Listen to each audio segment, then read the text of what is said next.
Friends, তোমরা সবাই কেমন আছো? আমি নিকিতা নিউ একটা ব্লগ নিয়ে চলে এসেছি। আগে বলো সবার পুজো কেমন কাটলো? যদিও বা ভিডিওটা একটু পুরনো, মানে পঞ্চমীর দিন আমার নাচের স্কুল থেকে বহরমপুর স্বর্গধাম সেবক সংঘে প্রোগ্রাম ছিল, সেইটারই ছোট ছোট ক্লিপ তোমাদের সাথে তুলে ধরলাম। আর এইটা হচ্ছে আমার পঞ্চমীর দিনের আউটফিট। তোমরা কিন্তু জানিও আমাকে কেমন লাগছে। আমাদের বাড়ি থেকে স্বর্গধাম খুবই কাছে, পায়ে হেঁটে মাত্র 5 মিনিট, তাও লাগে নাকি সন্দেহ রয়েছে। তাই হেঁটেই চলে গেলাম সেখানে, আমি, বাবা আর বুনু। পুজো আসা মানেই বাঙালিদের কাছে একটা আলাদাই ফিলিংস, কি মজা হয়। ঠিক যেমন ছোটোবেলায় হতো, বড় হয়ে গিয়েছি, মা হয়ে গিয়েছি, তাও যেন সেই ফিলিংসটা আলাদাই। আর তোমরা যারা বহরমপুরে বাড়ি বহরমপুরে থাকো, তোমরা তো সবাই জানো স্বর্গধামের ঠাকুর মানেই বেস্ট, প্রতিমাতে ওরা প্রত্যেকবারই ফার্স্ট হয়। তো ঢুকে গেলাম আমরা স্বর্গধামে। তো তোমরা দেখতেই পাচ্ছ লোকের ভিড়। ঢুকেই দেখি যে প্রতিমাই কমপ্লিট হয়নি, প্রত্যেকবার এটাই হয়, মানে একটু লেট হয়। তো আমাদের প্রোগ্রাম শুরু হতে একটু লেটই হয়ে গিয়েছিল। তো আমাদেরকে একটা বসার জায়গা দিয়েছিল, ভেতরে ঢুকে দেখি প্রায় অনেকেই চলে এসেছে, যদিও বা অনেকে আসতে বাকি ছিল। তো তোমাদেরকে দেখিয়ে দিই, এই যে আমার ছানাপোনা, তো ছানাপোনাদেরকে তোমরা দেখে নাও, তাদের সাথে তাদের ভাই বোনও রয়েছে। আর এই যে আমার মাগুলো সব ঢুকছে, মানে ওরাও খুব ব্যস্ত যে এবার প্রোগ্রাম স্টার্ট হবে, একটু টেনশনেও রয়েছে যে কেন শুরু হচ্ছে না, অনেকক্ষণ ধরে এসে বসে রয়েছে। তো তোমাদের সাথে একটু দেখিয়ে দিই। আর সত্যি কথা বলতে পুজোর সময় কেউই প্রোগ্রাম করতে চায় না, কারণ সবারই একটাই বক্তব্য, বছরে তো একবারই পুজো আসে, তো আর প্রোগ্রাম করব না। তো সেই জন্যই পঞ্চমীর দিন প্রোগ্রামটা আমাদের রাখা হয়েছে। উপস্থিত দর্শনার্থীদের জানাই হার্দিক প্রীতি ও শুভেচ্ছা। আজকের এই বিশেষ দিনে আমাদের এই 7টা বেজে গিয়েছিল, তখনও কিন্তু প্রতিমা রেডি হয়নি, তো যার জন্য আমাদের প্রোগ্রাম শুরু করতে পারছিলাম না। প্রতিমা রেডি হলো, তারপরে আমাদের প্রোগ্রাম স্টার্ট হলো।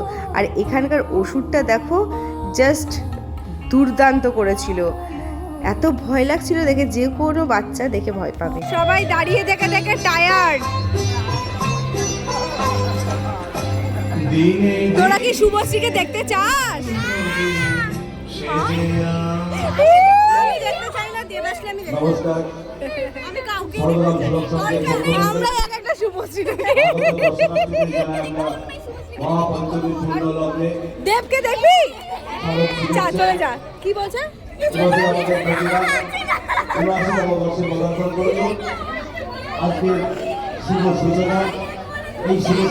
এখানে ডোনা প্রণবালয়া গানে নাচ করছিল, তো খুব সুন্দর নাচটা করেছে, ওর নিজের কোরিওগ্রাফি, কারণ আমার টাইম ছিল না ওকে তুলিয়ে দেওয়ার। তো বলেছিল দিদিভাই তুমি চিন্তা করো না, আমি তুলে নেব, আমি প্রোগ্রামটা করে দেবো।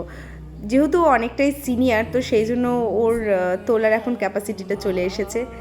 তো তোমাদের কেমন লাগলো অবশ্যই জানিও ওর নাচটা। এই যে আমার সব থেকে পুচকি ব্যাচ, সবাই যদিও বা করেনি, কয়েকজন, সীমিত কয়েকজন করেছে। তো প্রোগ্রাম হবে, পুজোর গান হবে না, এটা তো কোনো দিন হতে পারে না। তাই পরপর কয়েকটা পুজোর গান রেখেছিলাম, কারণ পুজোর সময় যদি পুজোর গান না হয় বা পুজোর গানে যদি পারফরমেন্স না করা হয়, মনে হয় ঠিক প্রোগ্রামটা পূর্ণ হলো না। তো সেই কারণেই কিছু কিছু গান প্রথমেই পুজোর রেখেছিলাম।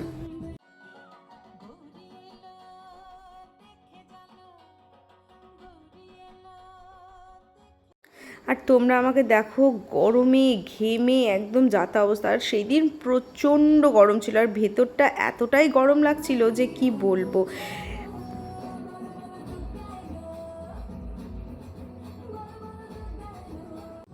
তারপরে এই ব্যাচটা থেকে শুরু হলো ফোক, মানে আমি কিছু ফোক রেখেছিলাম, কিছু মানে 2 থেকে 3টে ফোক রাখা হয়েছিল, কারণ ফোকও আমার ভীষণ ভালো লাগে, আর আমার স্টুডেন্টরা ফোক করতে খুব ভালোবাসে।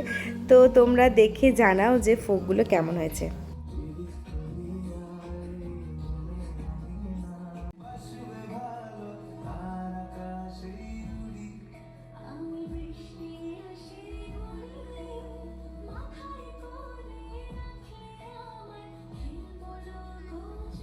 ছোটদের আর একটা ব্যাচ রেডি আছে পরের নাচের জন্য, সব লাইন করে দাঁড়িয়ে রয়েছে। আমিও বলেছিলাম গার্জেনদেরকে যে লাইন করে ওদেরকে দাঁড় করিয়ে রাখো, কারণ পরের নাচটাই একদমই টাইম আমাদের হাতে ছিল না, খুব তাড়াতাড়ি শেষ করতে হতো, কারণ লাস্টে একটা ধামাকা ছিল তো সেই জন্যে।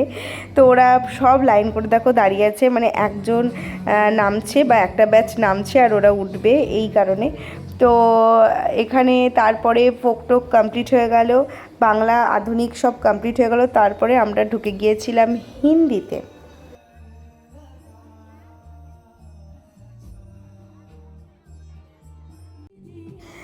ধামাকাদার সব হিন্দি গান ছিল কয়েকটা, আর বাচ্চারা খুব এনজয় করে করেছে। আমার প্রত্যেকটা বাচ্চা করতে পারেনি, কিছু কিছু বাচ্চাকে নিয়ে এই প্রোগ্রামটা সেই দিন করেছিলাম।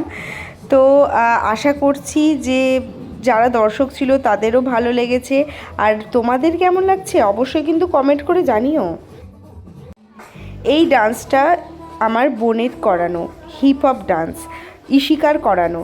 তো তোমরা দেখো, ও পুরো হিপ হপ ফর্মটা রেখেছে ওদের ব্যাচটা। তো ওদের ব্যাচে আরও অনেকে ছিল, কিন্তু ওরা সেই দিন 3 জন করেছে, ওদের 4 জনের করার কথা ছিল, একজন অসুস্থ ছিল, আরও অনেকে ছিল কিন্তু করতে পারেনি। তো ওরা 3 জন মিলেই করেছে, একটু ইউনিক স্টাইলে চেষ্টা করেছে ইশিকা করানোর। তো তোমরা একটু দেখো। তারপর আমরা ওয়েট করছিলাম যে শুভশ্রী আসবে দেখব বলে। তো মেয়ের শরীরটা খারাপ ছিল বলে আর আমার দেখা হয়নি, ভিডিওতেই দেখেছি, আমি বাড়ি চলে গিয়েছিলাম। আমাদের বাংলা চলচ্চিত্রে খ্যাতনামা নায়িকা শুভশ্রী চক্রবর্তী।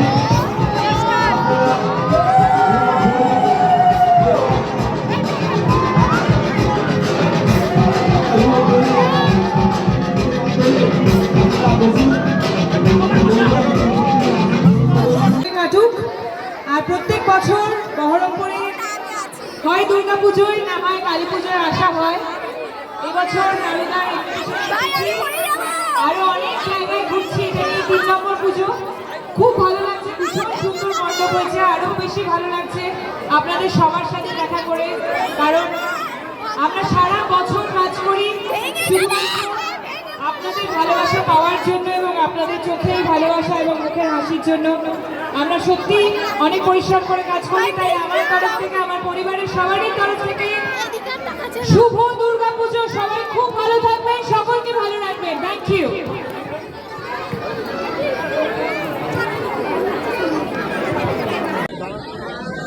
প্রথমেই সবাইকে বলবো একটা জোরে হাততালি দিতে। আমাদের মধ্যে বাংলা চলচ্চিত্র জগতে দীর্ঘ পরিচিত